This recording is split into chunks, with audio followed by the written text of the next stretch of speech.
नमस्कार दोस्तों, स्वागत है आप सभी का मेरे चैनल शिव भक्ति में। आज की इस वीडियो में आप जानेंगे कि घर में पूजा करने के समय हमें किन-किन बातों का ध्यान रखना चाहिए।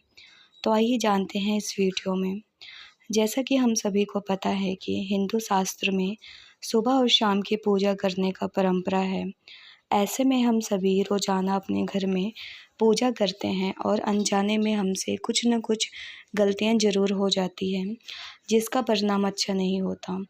तो आज की इस वीडियो में आप सभी जानेंगे कि पूजा करते समय हमें किन नियमों का पालन करना ज़रूरी है, जिससे पूजा करने पर श्रेष्ठ फल की प्राप्ति हो और महालक्ष्मी सहित सभी देवी देवताओं की भी कृपा प्राप्त हो। इसके लिए इन नियमों का जानना बेहद ज़रूरी है, जो कि घर के मंदिर में पूजा करते समय ध्यान रखना चाहिए, क्योंकि देवी देवताओं को पूजन से मन को शांति मिलती है और घर से दुख दर्द दूर होते हैं। इसी कारण पुराने समय से ही ये परंपरा चली आ रही है। कहते भी हैं कि जब कुछ समझ में ना आए तो सब भगवान पर छोड़ देना चाहिए, वे सब अच्छा ही करते हैं। इसीलिए जिन घर में हर रोज़ पूजा की जाती है, वहाँ का वातावरण सकारात्मक और पवित्र रहता है, दरिद्रता दूर रहती है। दीपक और अगरबत्ती के धुएं से स्वास्थ्य लाभ भी होता है। इससे नुकसान पहुँचाने वाले सूक्ष्म कीटाणु मर जाते हैं और शास्त्रों के अनुसार पूजा के लिए कई आवश्यक नियम भी बताए गए हैं, जो कि घर में पूजा करते समय ध्यान में रखना बेहद ज़रूरी है। तो आइए जानते हैं वे नियम क्या हैं।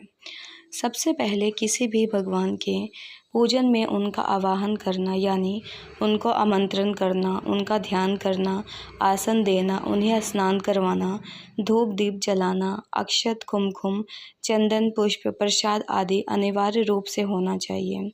इसके अलावा पूजन में पान का पत्ता भी रखना चाहिए। ध्यान रहे कि पान के पत्ते के साथ इलायची, लौंग, गुलकंद आदि भी चढ़ाना चाहिए। पूरा बना हुआ पान का पत्ता चढ़ाएंगे तो श्रेष्ठ रहेगा। इसके साथ ही देवी देवताओं को हार, फूल, पत्तियां आदि अर्पित करने से पहले एक बार साफ पानी से अवश्य धोना चाहिए। सभी प्रकार की पूजा में चावल विशेष रूप से चढ़ाए जाते हैं। पूजन के लिए ऐसे चावल का उपयोग करना चाहिए जो अखंडित हो, यानी पूरे चावल हो, वे कहीं से भी टूटे ना हो, ना ही साबुत चावल हो। चावल चढ़ाने से पहले इन्हें हल्दी से पीला करना बेहद शुभ माना जाता है। इसके लिए थोड़े से पानी में हल्दी घोल लें और उन धुले हुए चावल को डुबोकर पीला कर लें। इसके साथ ही पूजन कर्म में इस बात का विशेष ध्यान रखें कि पूजा के बीच में दीपक बुझना नहीं चाहिए। ऐसा होने पर पूजा का पूर्व फल प्राप्त नहीं हो पाता है। इसके अलावा ध्यान रखें कि भगवान विष्णु को प्रसन्न करने के लिए पीले रंग का रेशमी कपड़ा चढ़ाना चाहिए और माता दुर्गा, सूर्य देव, श्री गणेश को प्रसन्न करने के लिए लाल रंग का कपड़ा चढ़ाना चाहिए और इसके साथ ही भगवान शिव को प्रसन्न करने के लिए सफ़ेद वस्त्र अर्पित करना चाहिए। और किसी भी प्रकार के पूजन में कुल देवता, कुल देवी, घर के वास्तु देवता, ग्राम देवता आदि का ध्यान करना भी आवश्यक है। इन सभी का पूजन भी करना चाहिए। पूजन में हम जिस भी आसन पर बैठते हैं, उसे पैरों से इधर उधर खिसकाना नहीं चाहिए। आसन को हमेशा हाथ से ही खिसकाना चाहिए। यदि आप प्रतिदिन घी का एक दीपक भी घर में जलाएंगे तो घर के कुछ वास्तु दोष भी दूर हो जाएंगे।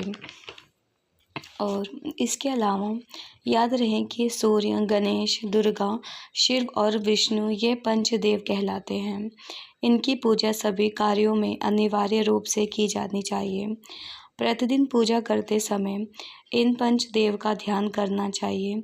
इससे लक्ष्मी कृपा और समृद्धि प्राप्त होती है। इसके अलावा तुलसी के पत्ते को 11 दिनों तक बासी नहीं माना जाता है। इसकी पत्तियां पर हर रोज़ जल छिड़क कर आप पुण्य भगवान को अर्पित कर सकते हैं और दीपक हमेशा भगवान की प्रतिमा के ठीक सामने लगाना चाहिए। कभी कभी भगवान की प्रतिमा के सामने दीपक ना लगाकर इधर उधर लगा दिया जाता है, जबकि ये सही नहीं है। और घी के दीपक के लिए सफ़ेद रुई की बाती उपयोग किया जाना चाहिए, जबकि तेल के दीपक के लिए लाल धागे की बाती श्रेष्ठ बताई गई है। और पूजन में कभी भी खंडित दीपक नहीं जलाना चाहिए, क्योंकि धार्मिक कार्यों में खंडित सामग्री शुभ नहीं मानी जाती है।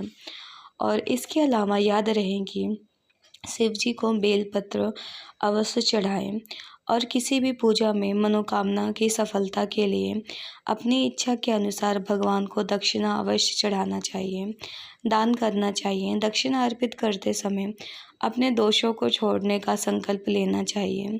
दोषों को जल्दी से जल्दी छोड़ने पर मनोकामना अवश्य पूरी होगी। और भगवान सूर्य की आप बार बार, श्री कृष्ण जी की आप 3 बार, विष्णु जी की 4 और शिव जी की 1 से आधा परिक्रमा करना चाहिए। और घर में पूजन स्थल के ऊपर कोई कबाड़ या भारी चीज़ न रखें। और ध्यान रहे कि भगवान शिव को हल्दी नहीं चढ़ाना चाहिए और ना ही शंख से जल चढ़ाना चाहिए। और पूजन स्थल पर पवित्रता का ध्यान रखना चाहिए। चप्पल पहनकर कोई भी मंदिर तक नहीं जाना चाहिए। चमड़े का बेल्ट या पर्स अपने पास रखकर ही पूजा ना करें। पूजन स्थल पर कचड़े इत्यादि ना जमा हो पाए। और मंदिर में लगे सूखे हार फूल हटा देना चाहिए। और कभी भी आप पूजा करने जाते हो या घर पर या आप मंदिर में जाते हो, तो पूजा करने से पहले ये ज़रूरी है कि आप मंदिर को अच्छे से साफ़ करें, उसके बाद ही पूजा करें। और अगर आप किसी मंदिर में भी जाते हो, तो सबसे पहले आप अगर शिवलिंग पे जा रहे हो, तो अगर आपको आसपास गंदगी दिख रही है, तो सबसे पहले आप उस गंदगी को साफ़ करें, वो स्थान साफ़ करें, उसके बाद ही आप पूजन करें। सो दोस्तों, उम्मीद है ये वीडियो आपको पसंद आई होगी। अगर हमारी वीडियो पसंद आई हो तो चैनल को सब्सक्राइब ज़रूर करें कमेंट करें एंड वीडियो को लाइक करें। Thank you.